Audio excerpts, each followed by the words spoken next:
All right. I will start with an unfriendly comment on Lowell by the critic Martin Seymour Smith. I don't agree with this comment, but I think it does have something worth considering to it. He says, for better or for worse, Lowell is the modern poet as film star.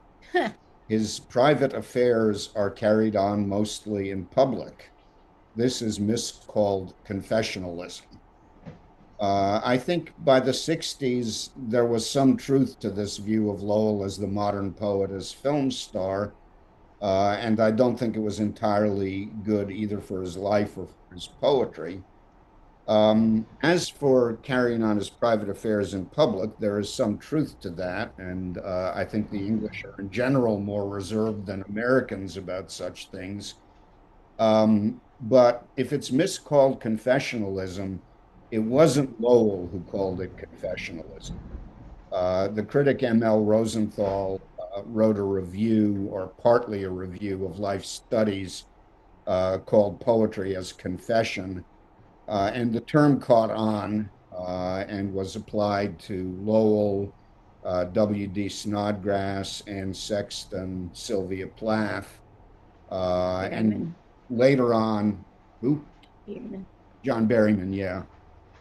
And to some extent, a poet of a later generation, Sharon Olds, whom I once met and who told me that she basically had the feeling that she ought to write about the most personal things in her life.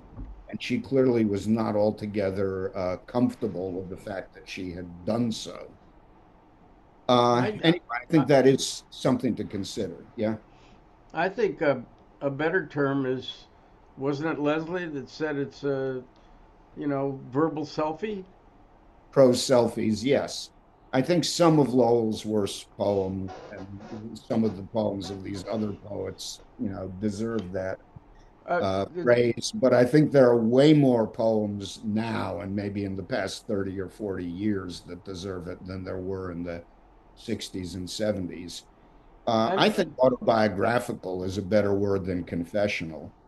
I You have can, two. I'm sorry. yeah, go ahead.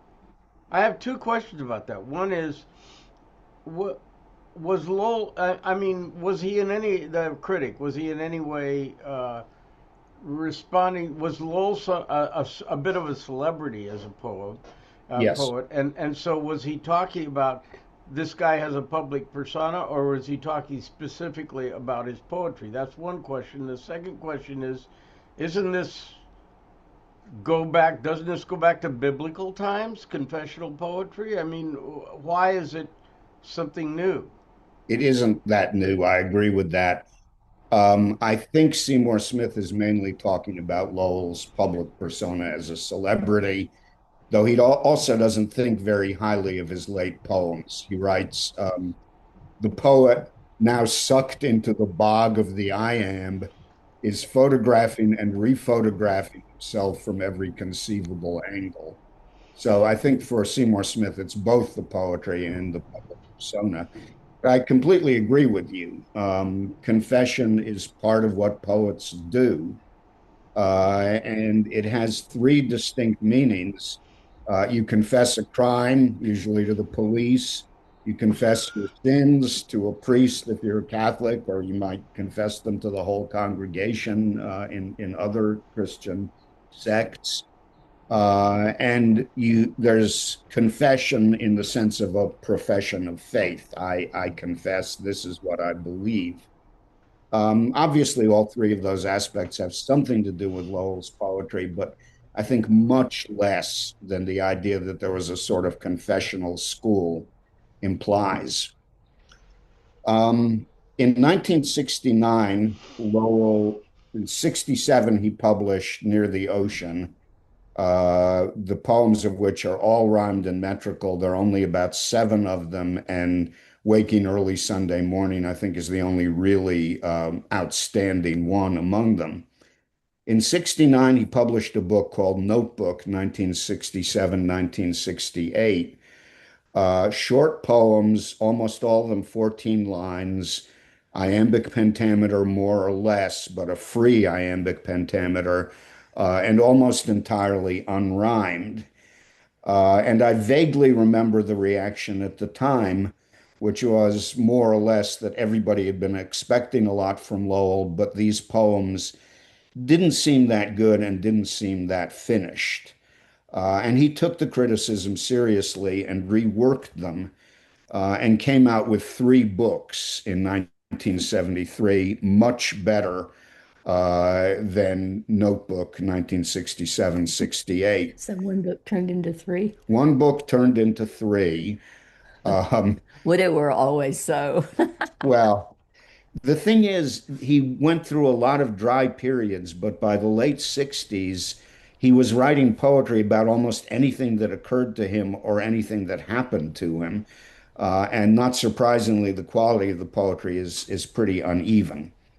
Anyway, the three books were called History, for Lizzie and Harriet, which is about his marriage and his wife Elizabeth Hardwick and his daughter Harriet, and The Dolphin, which is mostly about his relationship with Lady Caroline Blackwood, who in 72 or 73 became his third wife. He really did leave Elizabeth Hardwick, not temporarily, but more or less permanently in 1970.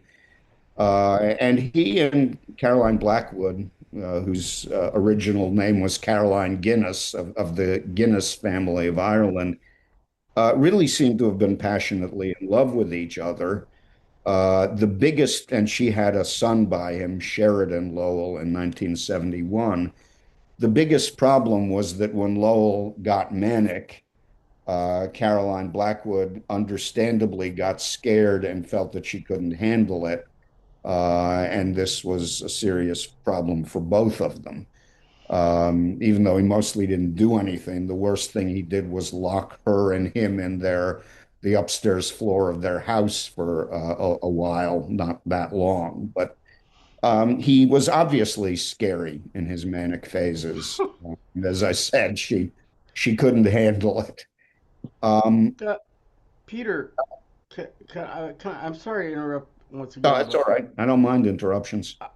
I uh, I have a question about the idea of criticizing poetry. I Mhm. imagine this just reminds me of criticizing music or anything else. Nobody has an objective opinion. Everybody has a subjective opinion of how something hits them. You can somebody might like Ray Charles and somebody might like Mozart and somebody might like ABBA Mhm. and then say something about it. Right. And like, so what?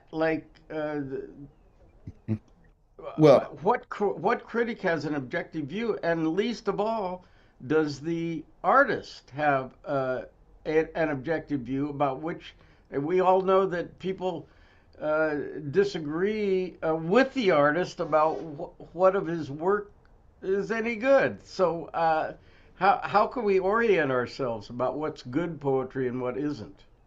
Well, I agree with you. You can't get rid of the subjective element, and if you try to, the results will be bad. I think D.H. Lawrence said one of the best things on this subject. Literary criticism can never be a science. It is, in the first place, much too subjective, and in the second, it is concerned with values that science ignores. Criticism can only be a reasoned account of the effect produced on the critic by the work that he is criticizing. But I Mm, do think there's a value in a reasoned account with music too. If you say, I like Ray Charles or I don't like Ray Charles, that may or may not interest the person you're talking to. But if you really know music and you say interesting things about the music, the lyrics, the style of singing, I would say that counts as criticism. And even though you can't get rid of the subjective element in it, and it's a mistake to try, it still may be of value even to people who disagree with you. well, Uh, I always used to say that the criticism is an art form in itself. If you're in a somebody who can way, write, like Eliot was kind of an interesting critic, but Joel Selvin, who used to write for a Chronicle, I thought he was, just boring. He just wasn't yeah. very amusing or insightful. He would just report what was there and his opinion about whether it was good or not. So anyway, what I'm saying is the criticism itself is an art form, and if you can't rise as an artist when you're doing your criticism, Hmm. uh, I'm not sure there's much value in it. It's just your opinion about whether you like something or not. Well, Basically, I I agree have, with I Go go would ahead. ahead. like to say something. Okay. So back to the idea of the selfies. First of all, I don't want to take any credit for that. That was not my statement. It was something that I heard when I was doing an online class on Gerard Manley Hopkins, and somebody posted that as a chat. But I thought, yes, that's what I'm reading on all these little poetry blogs I get these days. And the idea about confession and selfies and criticism, to me, there are some distinctions that are important. First of all, I know people who do have, I have to say, some mental health problems who post lots and lots of stuff on Facebook. And their purpose for doing that is usually to get public recognition for the fact that they are victims of something. Yeah. Okay. And then with the confessions, you mentioned the three types. So the question would be, if you have a criminal, he thinks he's broken a law, maybe not proud of it, maybe proud of it, I don't know. If you have a religious confession, then you're considering it a sin. With a third type of confession where you're saying this is St. Augustine or whatever, I'm telling you what I believe. Right. But with with Lowell and some of the other poets, I think the distinction for me is the focus of the poem. Is it going to attract people's attention because they've said something sort of shocking about themselves? Hmm. Sort of like going on Oprah Winfrey and you're Yeah. confessing something. Or is that taking the top billing, or is the talent of the writing taking the top billing? And that for me is one of the sort of the tipping points. And then just the third thing was quickly with the critics, and I got this feeling, especially when I was taking that little class on George Manley Hopkins, that that person was just reading notes, and his thing that he was interested in was letting you know how clever he was. Yeah. He was not interested so much in the information he was giving you. His purpose was to show you how clever he was, and that seems to be the case with many critics. Hmm. So Yeah. I want the critics who can teach me something. Can I talk a little bit? Yeah. Okay, Anne so had her hand up I first. think there's a fourth dimension to confessional poetry. I have been called a confessional poet, and there's some truth to that. But the fourth dimension is psychological. So if you have a therapist, you confess secrets, you confess traumas, and so on to your therapist. Hmm. There's some really powerful poetry that would be called confessional poetry that does this. I'm thinking, for instance, especially of Sharon Olds, her best poems. Um, and Leslie raises a good question. There's always literature that, gets a big audience because it's so shocking. But then there's also really great, talented, beautiful poetry that probes really difficult, quote, secret material. And so you're back to the question of how do you know that something is good poetry? And that's where, um, I always say the proof is in the pudding. It's like if I was talking to students, I would say, show me where in the poem this works for you, how it works, show me how you arrive at this, get into the details. Yeah, 'Cause you can't just say, oh, this is really good. It's like, if it's really good, you should be able to make an argument for how you've come to that feeling. when I taught creative writing in high school, most of the kids chose that class because they were struggling Mhm. with something in their lives that they felt a need to write about. And my job often was to say, this is a hard or an amazing thing that happened to you, and it's very valuable in and of itself that Mhm. you're dealing with it. But that doesn't mean that if you're going to write a poem or a prose piece about it, you can't work on techniques that will Yeah, communicate it better. And that was the difference because they'd say, this was a horrible thing that happened. I should get an A, I you know. know, Yeah. I know, I know. So Barry, you Yeah, I have a comment or a question about this idea of reworking a poem. And I think it would be interesting at some point, if we can do this, to have you step through some of the reworkings of a poem of Lowell's or anybody's and show how the reworking made the poem better. I yeah. would like to understand that. I don't know the early drafts well enough to be able to talk well about that, but I think it's a very interesting thing. Uh, I could do that at some point with something I've written Hmm. because I I've think it got would the be drafts. interesting. I mean, I having done some editing, I know what that is in prose. I mean, Mhm. I know what it is to make something that a writer is trying to communicate clearer or more compelling or more accurate or something like that. But I'd like to understand better what that would be in a poem. Mhm. mhm. Yeah, There's a that's there, interesting. Sure. there's a book of Ginsberg's Howl, which shows all of his reworkings of it. One of the most notorious is the early version of The Wasteland, which Anne I, talked about. It has great poetry in it, but it's also a mess. And yeah. if Ezra Pound hadn't worked on it, I don't think it would ever have become a great poem. Yeah, you can get that book. It's the Facsimile Wasteland, edited by Eliot's wife. And it's pretty interesting because it gives you the whole thing.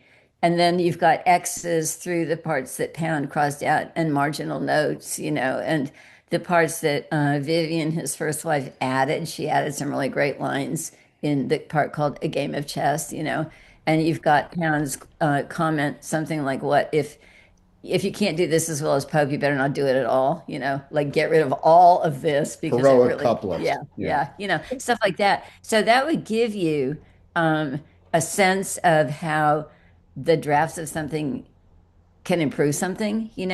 But also, I'll tell you just really quickly a story. There's a really beautiful poem by James Wright called A Blessing.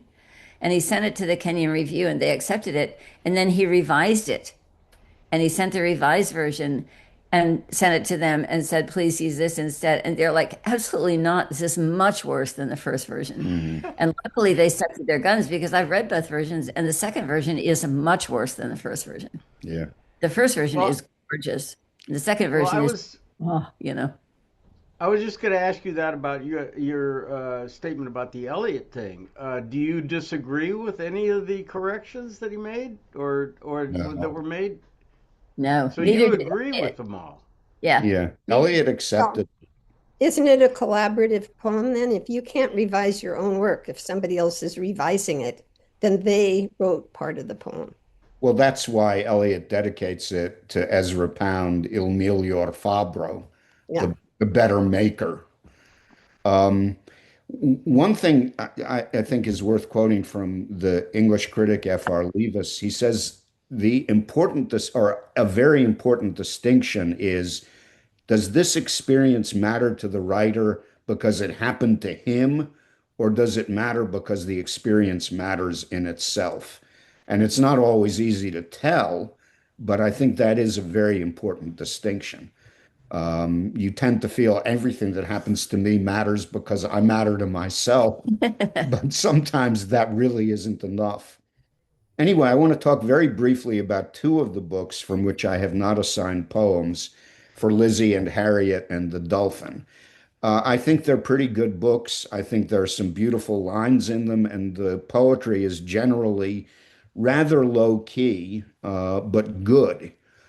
But the problem is that when Lowell left Elizabeth Hardwick, she wrote him a lot of more or less anguished letters. And in For Lizzie and Harriet, he quotes, or no, not in For Lizzie and Harriet, in The Dolphin, the book that's mostly about Caroline Blackwood, he quotes pretty extensively from those letters. And this raises a problem almost all of Lowell's friends said, don't publish this book. Elizabeth Bishop wrote him a letter, which he referred to as a masterpiece of criticism, in which she says, I think the poems in The Dolphin are magnificent. I wouldn't go that far myself, but you shouldn't publish it because it will give pain to Elizabeth Hardwick. It will tear her apart. And then she says in italics, but art just isn't worth that much. Um, I have a kind of middle position. I don't think those poems probably earned their use of letters that Lowell had not asked her about beforehand. He did write to her and he told her what he was doing, and he says, "You won't feel betrayed, you won't feel exploited," but she did. At any rate, it seems to me that the main pain caused to Elizabeth Hardwick was not by the book, The Dolphin, but by the fact that Lowell left her. And that's different. And, you can't really do much about that. Breakups cause pain. Um, at any rate, Lowell called the letter a masterpiece of literary criticism. He also wrote to his friend, the young poet Frank Bedart. It shows something of Elizabeth's paranoid attitude toward revelation. For God's sake, don't tell anybody about that I said this. And I think Bishop wanted to protect her privacy very much as a poet. Auden is a poet who wanted to protect his privacy even more. And he apparently told William Alfred, if Lowell publishes this book, I won't speak to him again. And Lowell telegrammed Whiston Auden, Dear Whiston, I'm something like, I'm shocked by your insult, to a book he hadn't even read. You can understand Auden's attitude better when you realize that he wrote in an essay on Shakespeare's sonnets, I find the personal love poems of Dante, Shakespeare, Donne, for all their verbal felicities, embarrassing. And Lowell chose to say things that were embarrassing. But what I want to focus on is history, which I think is by far the best of the three books. But it's a very strange book, beginning with the title poem, History. Lowell knew a lot about history. His knowledge comes in, but also his personal relation, at least, from his side, with all sorts of famous and infamous figures in history. And the book is continuously moves from the ancient world through the Middle Ages and the Renaissance to the modern world, to 20th century poets like Pound, Eliot, and Frost, whom Lowell knew personally, Berryman and Jarrell also, to a section on the 1930s, which is pretty much about Lowell's childhood and adolescence. And there's a kind of continuity in it for Lowell, as if all of history includes all of his experience. And I think many people feel that what I lived through is my life, and then history is somewhere else. To Lowell, it wasn't somewhere else. It was right where he was, but also he could imagine himself right where it was. And I think that gives the book a considerable strength, at least in its best poems. But the tendency to sudden transitions, sometimes jarring and sometimes I think almost inexplicable, is still there. And virtually every one of the poems in history, including the ones that I think are really fine poems, keep you off balance in some way. You rarely get just, if the poem is about an individual figure in history, you rarely get something like a more or less straight biographical account. So when he writes about Mary, Queen of Scots, there's a deliberate anachronism. She and her lover, James Hepburn, the Earl of Bothwell, are a modern couple who have just killed her husband, are covered with blood, are running for a car with a mob after them, and she's wearing a maxi coat. Yeah. And somehow I think it works or almost works, but luckily he doesn't do that very often, and I haven't assigned the poem. let's start with the title poem, History, which, So Tony should do screen yeah, you sharing. should do screen sharing. I like this poem, but it puzzles me. There's a transition or a couple of transitions in it that I can't quite follow.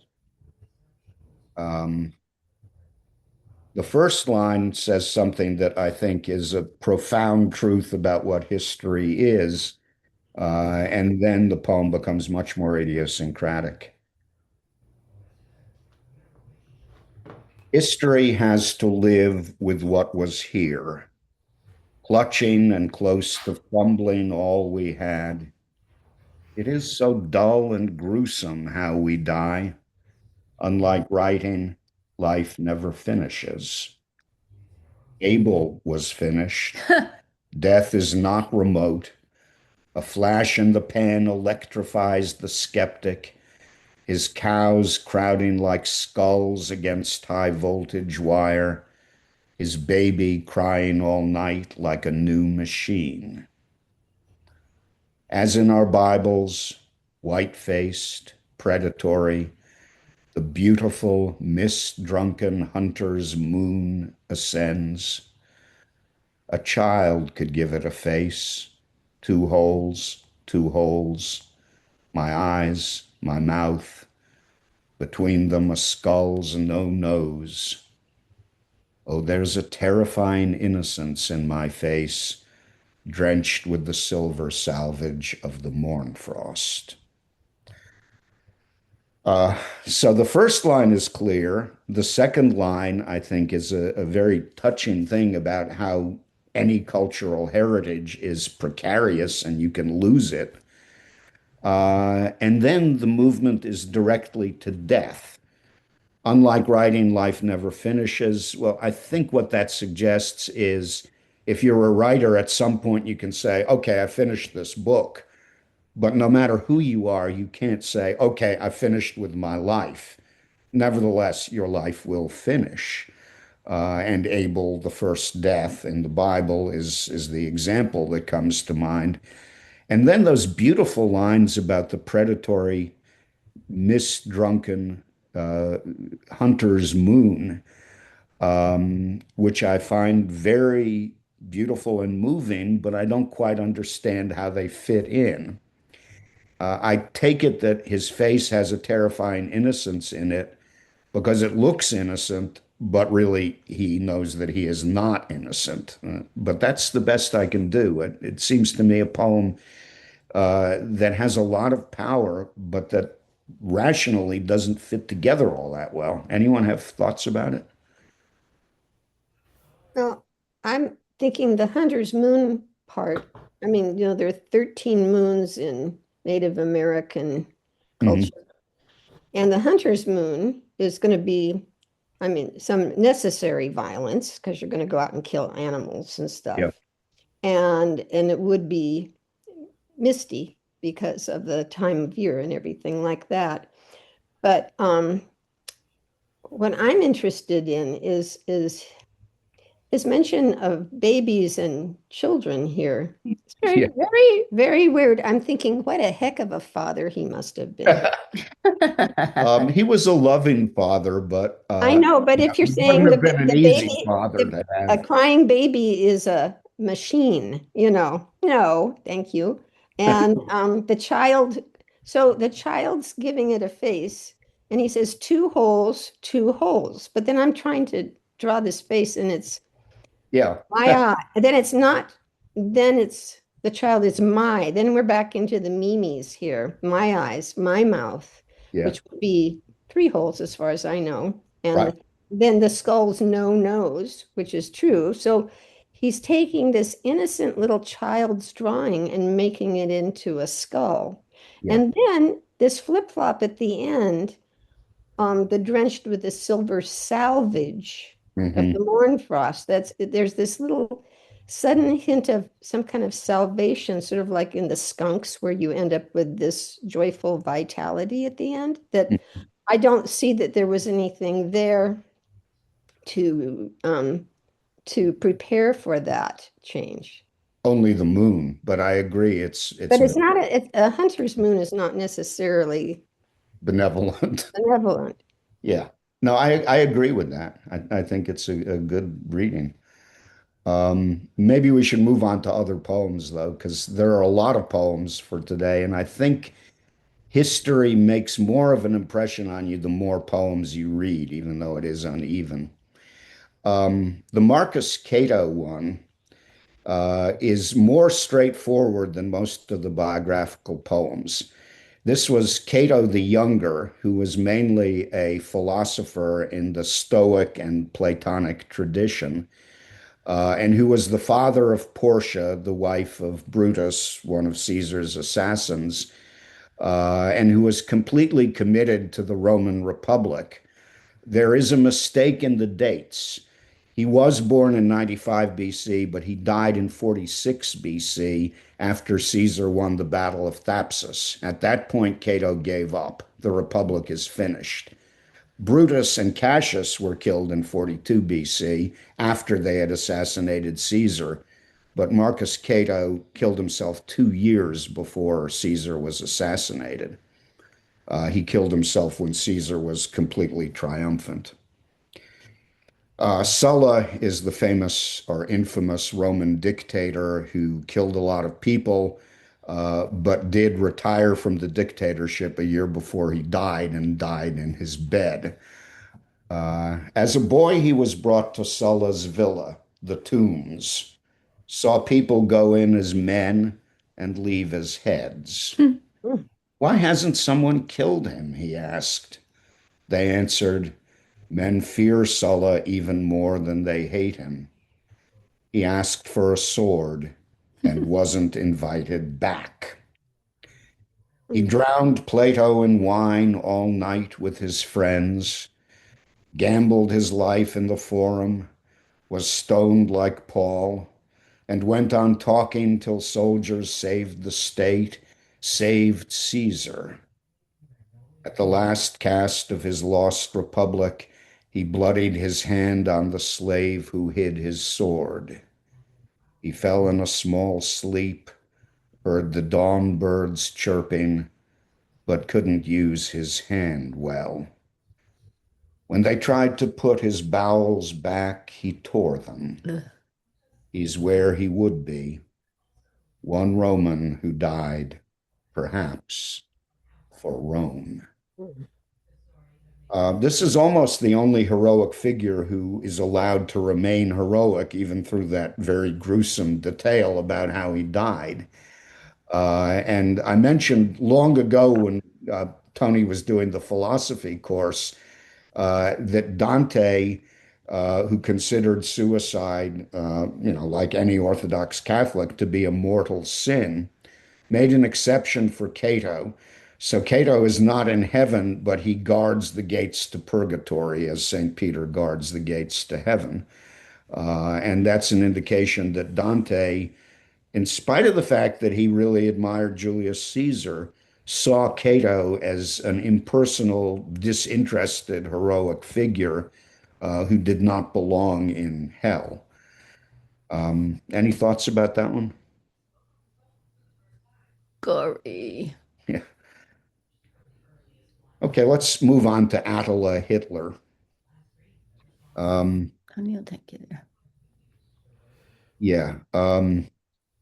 Lowell had an almost obsessive interest not only in the great men and women of history, but in the great conquerors, dictators, killers. And here we have a comparison which becomes a sharp contrast, but not altogether a contrast, between Attila the Hun and Adolf Hitler. Now, the Hungarians still admire Attila. Attila is still a fairly common Hungarian first name for a man. And my father came from Hungary, so I feel like I have a certain connection there with Attila. But Lowell is not interested in sort of whitewashing Attila. He is, I think, interested in suggesting, however terrible this man was and his achievements in battle were, there was something natural about him. And there was something completely unnatural about Hitler. That's at least what the poem suggests. Hitler had fingertips of apprehension. Who knows how long I'll live? Let us have war. We are the barbarians. The world is near the end. Attila, mounted on raw meat and greens, galloped to massacre in his single field mouse suit.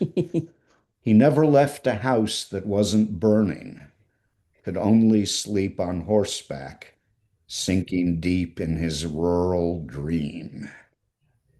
Would he have found himself in this coarsest, cruelest, least magnanimous, most systematic, most philosophical, a nomad stay-at-home, he who has, a barbarian wondering why the old world collapsed, who also left his festering fume of refuse, old tins, dead vermin, ashes, eggshells, youth.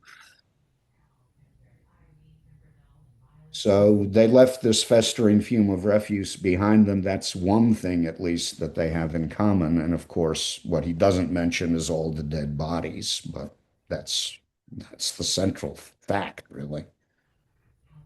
So did Ella actually wear a field mouse suit? I'm not sure.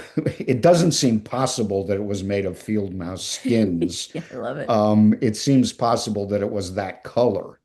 I think the picture of Attila is legendary, but it might have some truth to it. That's the best I can do there. It's hard to find serious facts on Attila.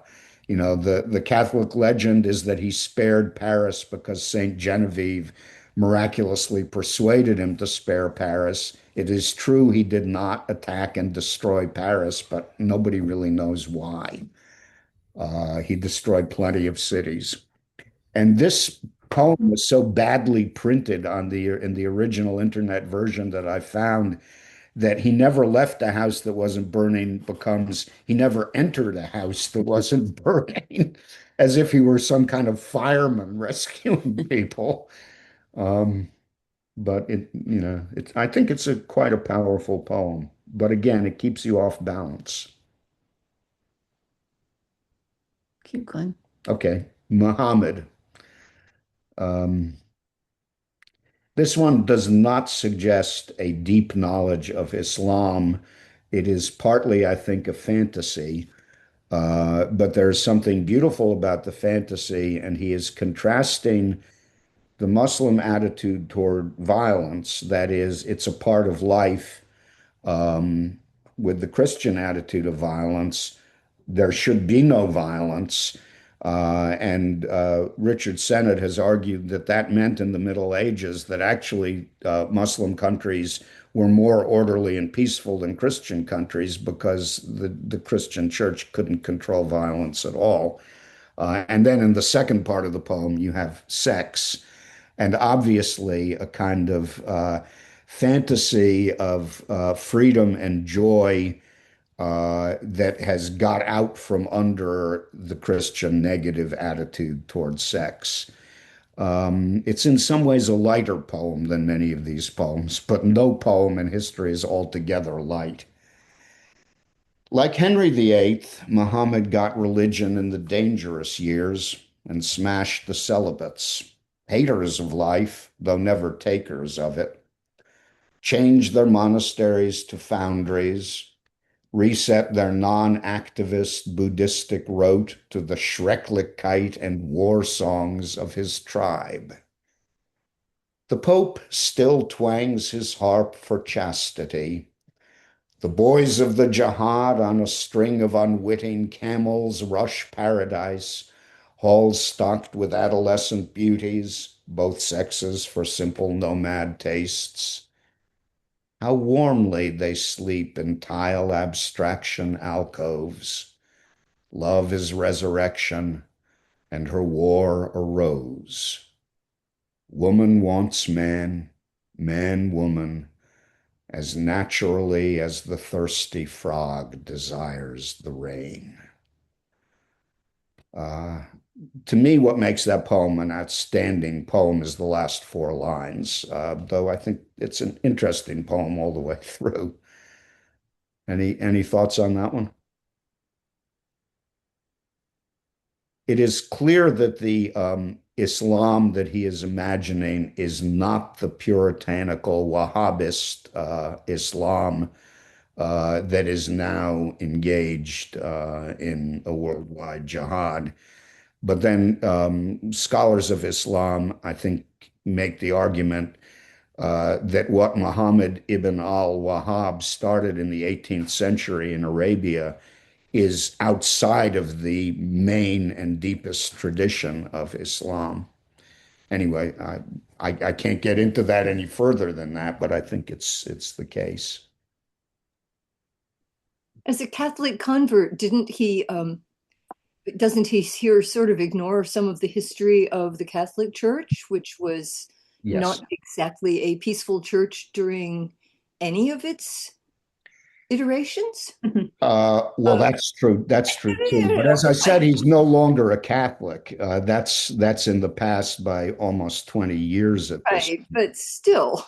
Still, I don't know whether this non-activist Buddhistic rote applies to the Christians in Arabia that Muhammad knew, who probably were peaceful.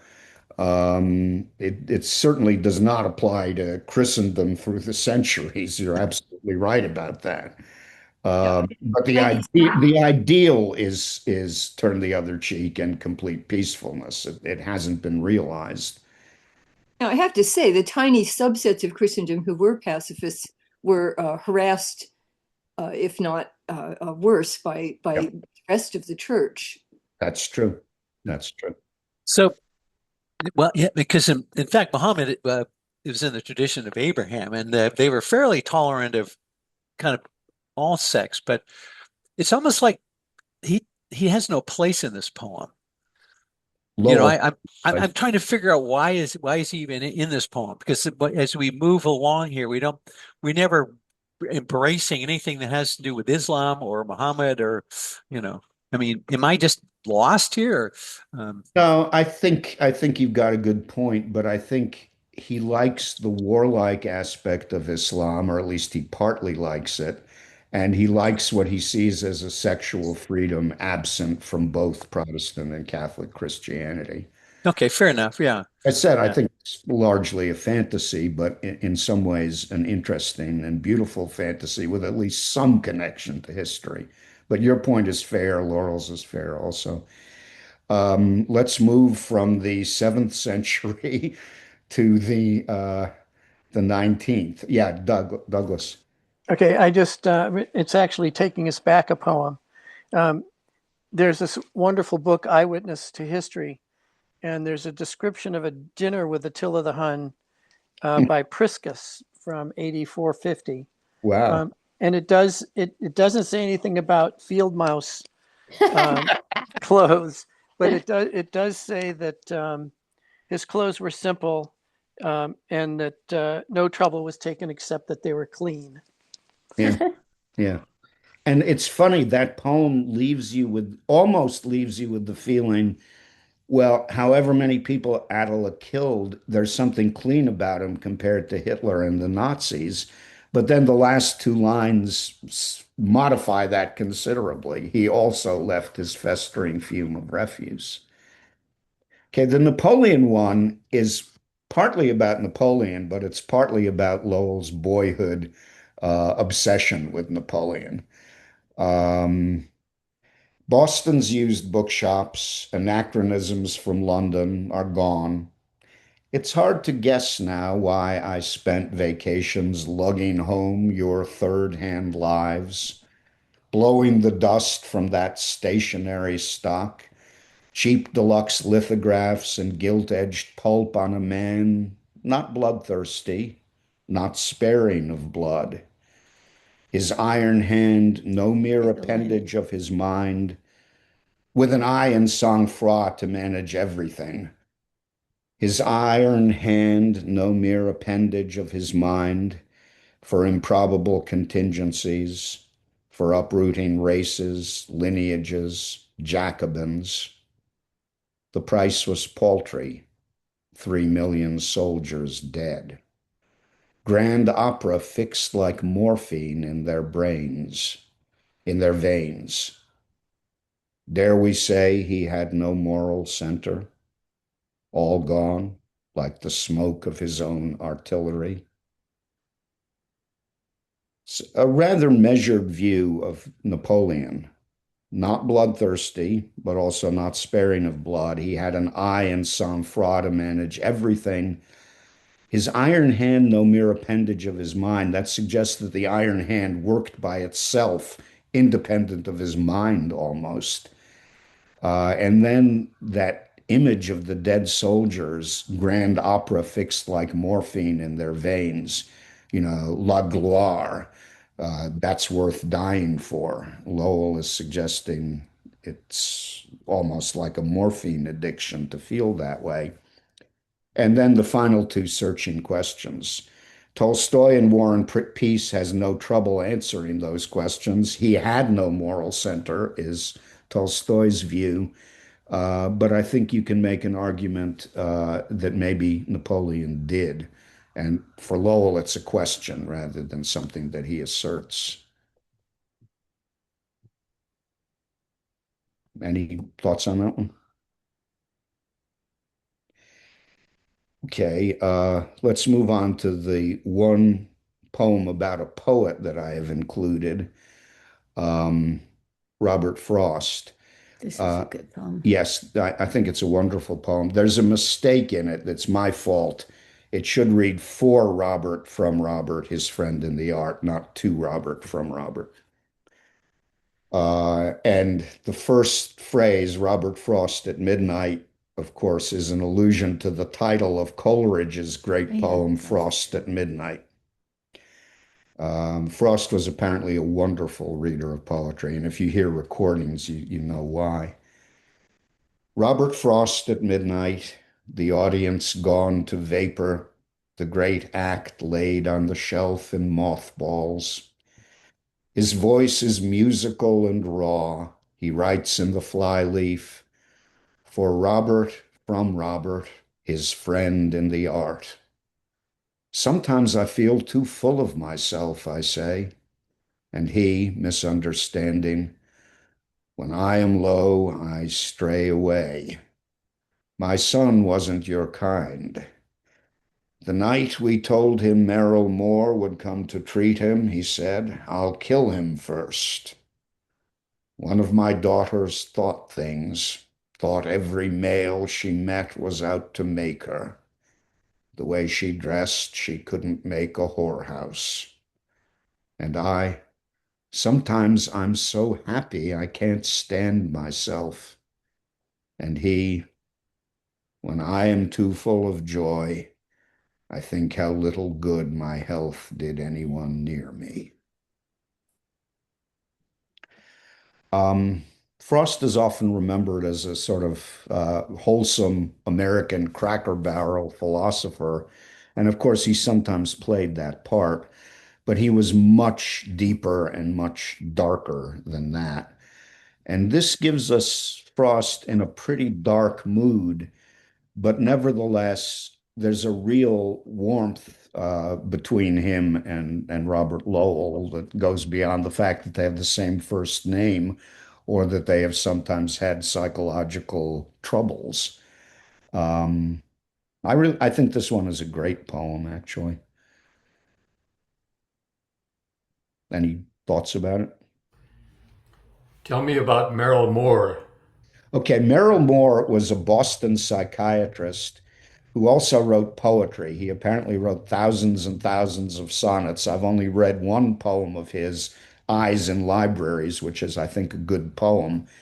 But he was an acquaintance of Lowell's parents. Lowell's mother, Charlotte Lowell, seems to have had a sort of flirtation with him. At one point, she was pretending to be Anna, and he was pretending to be Yul Brynner playing the King of Siam. And she did consult him about Lowell when he was kind of a problem child.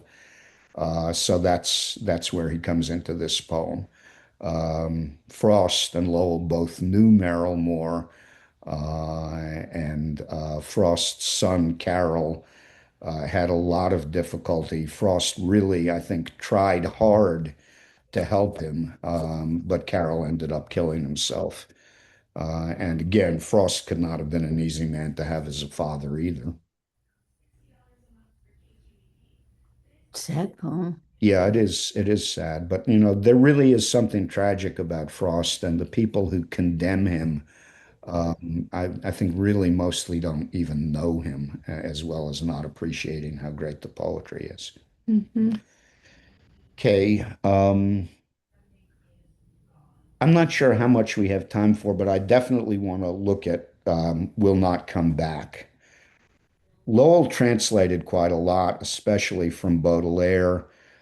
Some of his translations, I think, are not much good. This is a beautiful translation of a Spanish poem that doesn't have a title. It's from a book called simply Rimas, meaning rhymes, by Gustavo Adolfo Becker, who was a Spanish poet who died young in the 19th century. And I can give you the poem in Spanish after Lowell's translation. And if you know any Spanish, even if you don't, it's a really beautiful poem. Somebody accused Lowell of plagiarism, but to write Volverán after Will Not Come Back is a clear indication that he's translating one of the most famous lyric poems in Spanish literature. So there's no question of plagiarism. Dark swallows will doubtless come back, killing the injudicious night flies with a clack of the beak. But these that stopped full flight to see your beauty and my good fortune, as if they knew our names, they'll not come back. The thick lemony honeysuckle climbing from the earth root to your window will open even more beautiful blossoms to the evening. But these, like dewdrops, trembling, shining, falling, the tears of day, they'll not come back. Some other love will sound his fire word for you and wake your heart perhaps from its cool sleep. But silent, absorbed, and on his knees, as men adore God at the altar, as I love you, don't blind yourself. You'll not be loved like that. And here it is in Spanish.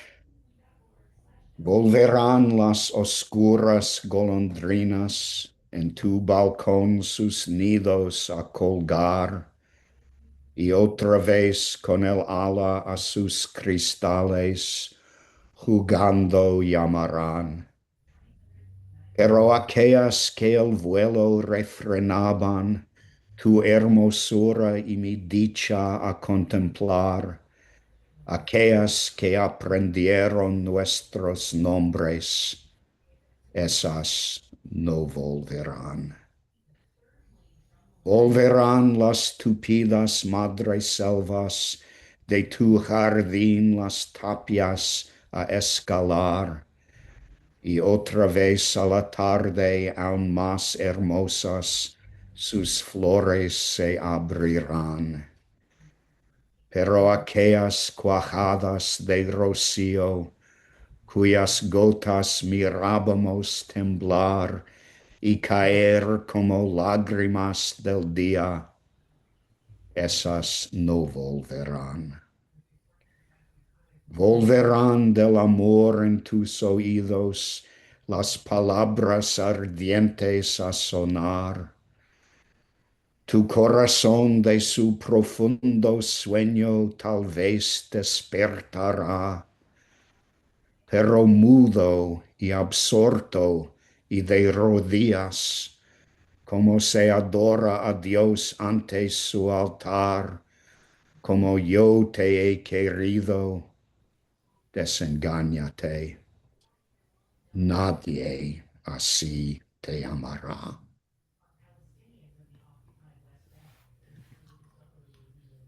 Um, any comments on that one? Could you share the Spanish version? I could Um, find most of it. Yay. it didn't occur to I'll me find it. to I can put track it that. down. Yeah, it's not that hard to find, Okay. probably. Mhm. And he's a wonderful poet, though very much a lyric poet, and What uh, was his all time? he was born in, I think, 1836, and he died in 1870 of some kind of acute respiratory illness. So he had a very short life. And I think Rimas may be his only book. He wrote some criticism also. And he was partly of German ancestry, as the name Gustavo Adolfo Becker suggests. So he's very much admired in Spain, but there's something not typical of Spanish lyric poetry in his poetry. Yeah, Peter once quoted that to my class, and all the women in it just got fainted. It was like so beautiful, you Yeah. know? Um, So yeah, why did he pick this? This is so unlike Lowell, it right? is like Lowell. It's It's I, maybe his one great love poem, although there are others that I think, are at least good ones. yeah. I don't know why. I think it had something to do with his love for Caroline yeah, Blackwood. And I also that's what I think that to think. put Will Not Come Back at the end of a book called History, even if it is a love poem and what will not come back isn't history, does somehow suggest history moves in a direction or in no direction, but things don't come back. And incidentally, Lowell's view of history is about as far as you can imagine from a view that sees history as having a direction. The Marxist view or the liberal or progressive view is not Lowell's view at all. And I think John Thompson was right when he said the world that Lowell imagines, ancient or modern, is never influenced by religion, but only threatened by it.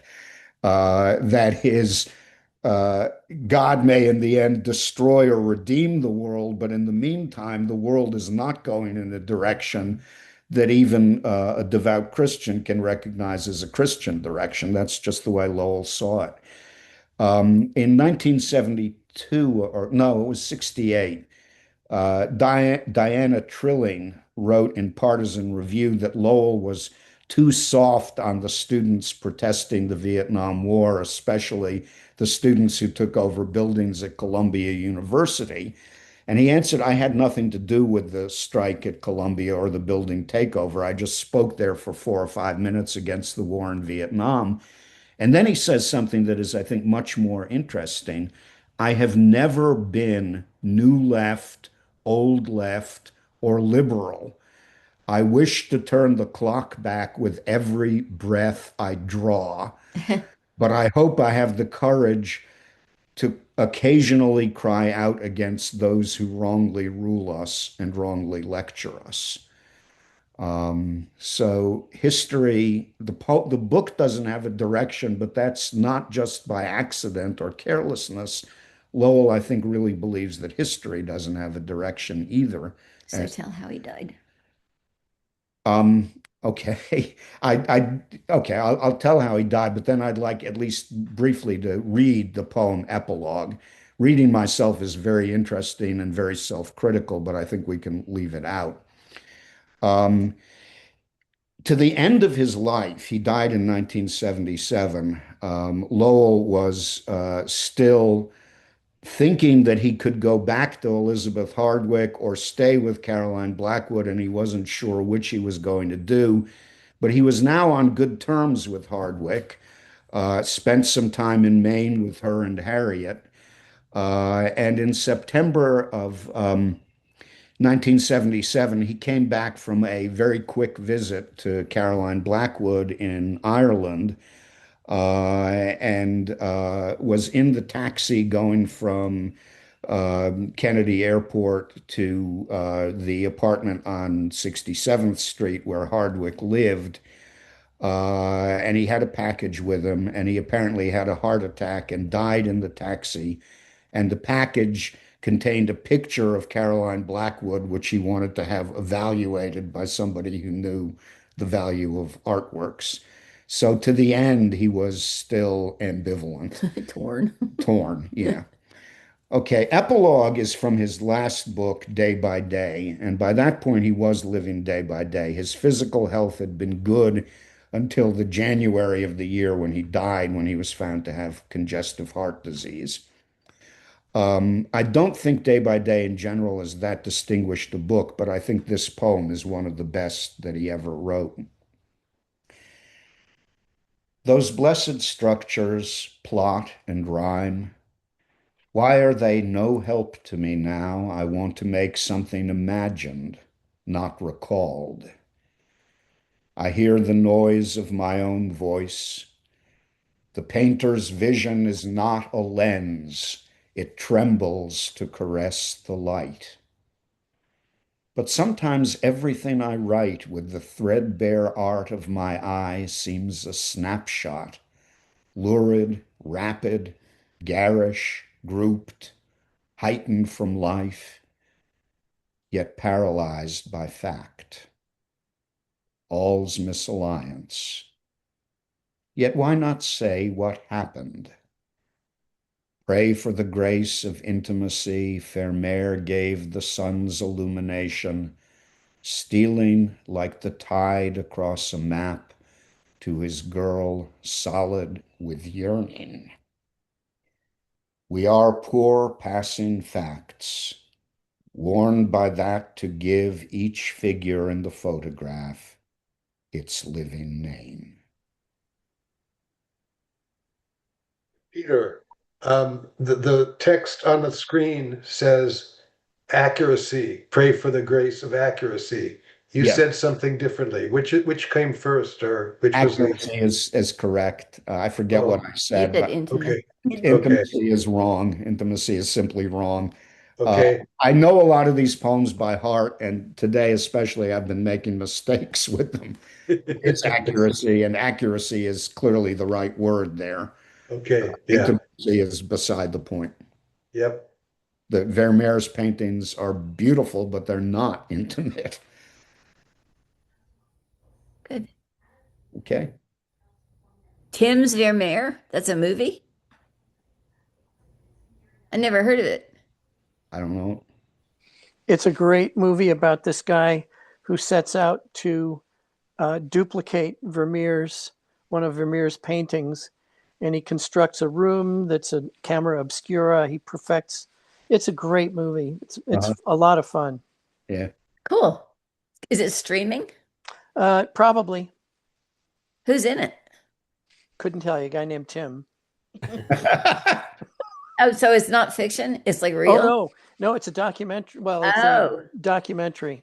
oh, Does Vermeer make a cameo appearance? yeah. Not no, no, but he goes through the whole thing of constructing this room Huh. and the and researching Vermeer's techniques and everything. Wow. Anyway, it's worth a look. So you're going to be sending some Berryman poems, right? Yeah, I'll be sending some John Berryman poems. I don't know his poetry as well as I know Lowell's. And what I know fairly well is the dream songs. There are 385 of them that Berryman published, and a few published after his death. I will try to include like maybe three earlier Berryman poems. But as far as Berryman goes, I think the dream songs are really the great achievement, and I am not that enthusiastic about most of his other poems.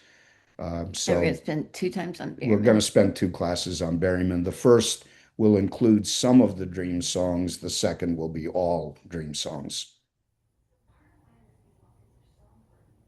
Okay. Okay. Bye, everybody. Bye.